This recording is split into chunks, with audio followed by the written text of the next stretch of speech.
Dad, हान्या ने तो हद ही कर दी कल। पता नहीं अब ये हक मुझे हासिल भी है कि नहीं। पागल, तुम्ही को तो सबसे ज्यादा हक है।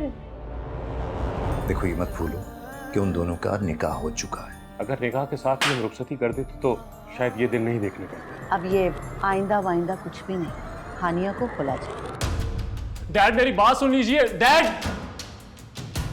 वो कहते हैं ना, अदब पहला करीना है। मोहब्बत के करीनों में अक्सर कहा करते तुम शेर।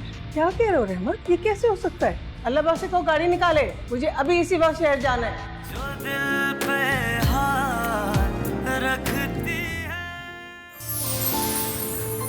देखिए आप हर जुमे की रात 8 बजे सिर्फ TV1 पर। आपसे रिश्ता है प्यार का।